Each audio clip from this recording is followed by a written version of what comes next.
네, 청취자 여러분의 건강을 응원합니다. 라디오 특진 김도원입니다.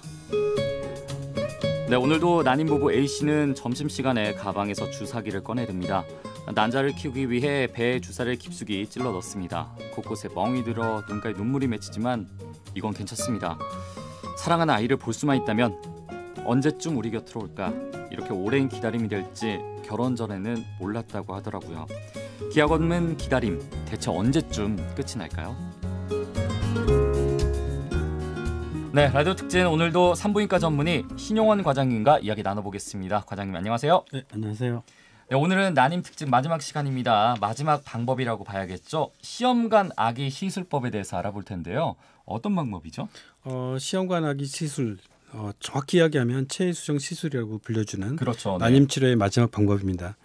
시험관 아기 시술은 인공수정에 비해서 다소 과정이 복잡하고 정교하지만은 이를 통해서 높은 임신율이라는 선물을 저희한테 줍니다. 인공수정 시술은 배란 후에 농축된 정자만을 선별해서 자궁에 넣어주는 시술인데 비해서 체외수정 시술은 직접 정자만 난자를 밖에서 수정시키고 인큐베이터에서 인큐베이션 시킨 다음에 3에서 5일 후에 자궁 내에 이식하는 방법입니다. 사실 이제 지난 시간에 알아봤던 이제 인공 시술이랑 다른 거는 네. 인공 수정은 정액을 넣어주는 거고, 그렇습니다. 이제 체외 수정은 체외에서 이제 수정 배아를 낳아서 그걸 네. 이제 넣어주는 게 다른 거잖아요. 네. 그렇기 때문에 착상만 하면 임신이 되는 건데 확률이 제가 봤을 때는 더 높지 않을까 싶어요. 네. 어느 정도가 되나요? 과거에는 한 30% 정도 네. 보고를 했는데요. 요즘은 인큐베이션, 그러니까 정자 난자 수정을 시킨 수정란을 밖에서 키우는 기술이 상당히 발달을 해서요. 한 40에서 50%까지 보고되고 있습니다. 인공 수정이 15%라고 했는데 이게 40~50%면은 네. 거의 3배 정도 되는 거니까. 3배 정도 되죠. 저라면은 이제 주저없이 이런 시술을 시도할 것 같습니다. 네. 이 난임 부부에 있어서는 일단은 확률이 굉장히 높은 거잖아요. 네. 그런데 시도를 하지 않는 혹시 이유가 있을까요? 배란 유도라든지 인공 수정, 수정란 이식 자체는 크게 통증이라든지 시간이 필요하지 않는 정교하지만 간단한 시술인데 반해서 네. 시험관 아기 시술, 체외수정 시술 때 저희가 시행하는 난자 채취술이라든지 채취술을 위한 과정이 비용도 들고 시간적 제약도 있고 신체가 불편한 시술이라 적응증이 되는 경우에만 한해서 시행하고 있습니다. 사실 그렇게 봤을 때는 비용이 상당히 좀 많이 든다 이런 말씀이시잖아요. 네. 그렇게 본다면은 어떻습니까? 이렇게 봤을 때 난자를 채취를 해야 되잖아요. 네. 그럴 때는 좀 많이 아픈가요, 또 이것도? 난자 채취술 대부분 저희가 수면 마취에서 시행되기 때문에 그렇게 많이 본인이 통증을 느끼는 경우는 없습니다. 그리고 시술 시간도 10에서 20분 정도로 짧네요. 짧고요. 시술 후 한 10에서 20분 정도 또 안정을 취하고 집에 바로 귀가할 수 있습니다. 이렇게 봤을 때는 배아 이식 과정 후에 네. 주의사항 같은 것들은 어떤 것들이 있을까요? 난자 채취 후 이틀에서 5일 사이에 저희가 자궁 내로 배아를 이식하는데요. 배아 이식은 마취가 필요 없는 간단한 시술이기 때문에 시술 후에 바로 집에 가서 일상생활을 하실 수 있습니다. 굉장히 좋은 것 같은데 횟수 제한 같은 것들이 있나요? 1년에? 크게 횟수 제한은 없고요. 만약에 신체적이나 정신적 그리고 경제적으로 본인이 이걸 감내할 수 있다면 여러 번에 걸쳐서 1년 내에도 여러 번 시술할 수 있습니다. 그렇게 되면은 다시 한번 고민이 되는 것 같은 경우가 네. 비용이 그렇게 많이 드나요? 정부 지원이 되기 때문에요. 네. 시술비의 30% 정도만 본인이 부담하면 됩니다. 그렇다면은 일반적으로 생각해 봤을 때 네. 웬만한 난임 부부는 다 이걸 할 것 같은데. 아까도 말씀드렸듯이 비용이 인공수정에 비해서는 조금 높고요. 네. 그리고 신체적으로 마취를 하고 난자 채취를 해야 되기 때문에 좀 불편한 감이 있고요. 그 병원에 또 인공수정에 비해서 자주 와야 되기 때문에 시간적인 제약이 조금 필요합니다.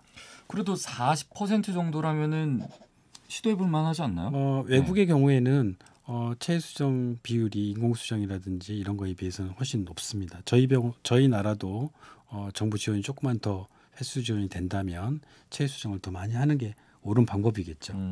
그렇다면 이런 시술을 받고는 임신은 언제쯤 확인이 가능한가요? 인공수정 시술 후 그러니까 2, 3일 정도가 지나면 배아가 자궁 안에 착상을 하게 됩니다. 네. 그래서 난자 채취술 기준으로 채취 날로부터 2주 내에 저희가 호르몬 검사를 혈액을 통해서 해서 임신 여부를 알 수 있습니다.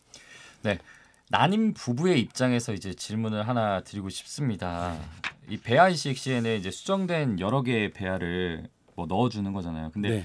여러 개를 다 넣어주는 게 아니라고 들었습니다. 저도 이제 이것을 다루면서 알게 됐는데 이 모든 것이 착상이 되는 것 좀 위험할 수 있기 때문에 체외 수정 국내에서 받는 경우에는 이 보험으로 받는 경우에는 네. 여성의 경우에는 이제 정부에서 지정한 개수까지 넣어줄 수 있다고 들었는데 네, 네. 35세 이하는 3, 4일 3, 4일 배양의 배아, 경우. 배아는 2개, 네. 그리고 5, 6일 배아는 하나. 네. 만 35세 이상은 3, 4일 배아 3개, 5, 6일 배아는 2개 이렇게 정해져 있다고 네, 하더라고요. 그렇게 정해져 있습니다. 사실 뭐 이게 위험 부담 물론 있다는 건 알겠지만 네, 네. 난임 부부 입장에서는 솔직히 하나라도 정말 갖고 싶은 거잖아요. 네, 아이를. 맞습니다. 예. 이 개인적으로 뭐 한두 개 정도 더 늘려달라 이런 거는 불가능한 건가요? 예, 불가능합니다. 국가에서 정부에서 이걸 엄격히 규제를 하고 있습니다. 이유는 아까도 말씀하셨다시피 다태 임신의 경우 모성 사망률이라든지 이완율, 그리고 태아의 사망률, 조산, 태아의 기형 여러 가지가 연관이 돼 있어서 가급적 단태아나 쌍태아로 국가에서 제한을 하고 있습니다. 또 산모가 위험할 수도 예, 예, 있으니까요. 위험하죠. 예. 실제적으로 이렇게 만 원의 경우에서 그래서 임신해서 아이 낳는 경우에 뭐 쌍둥이들 많이 나오잖아요. 네, 맞습니다. 뭐 연예인들 중에서도 뭐 네, 이제 네. 뭐 새 쌍둥이, 두 쌍둥이 뭐 이렇게 나오는데 네. 이런 경우가 다 이제 체외 수정을 한 경우가 좀 많겠죠. 거의 대부분 그렇습니다. 음. 예, 예. 네, 이렇게 오늘까지 난임에 대해서 알아봤는데요. 지금도 힘들어하고 있는 난임 부부들에게 마지막으로 한 말씀 부탁드릴게요. 난임을 전공한 의사는 항상 임신에 대한 긍정적 마음가짐을 가지고 의학적인 도움을 난임 부부에게 드려서 임신이 가능하게끔 할 수 있도록 노력합니다. 혹시 난임이라고 생각이 되면 언제든지 병원에 내원하셔서 상담 받으시기를 부탁드립니다. 네, 라디오 감사합니다. 특진 이렇게 이번 주는 난임 특집으로 대자연병원 난임센터 과장 신용원 산부인과 전문의와 함께 이야기 나눠봤습니다. 오늘 말씀 고맙습니다. 감사합니다.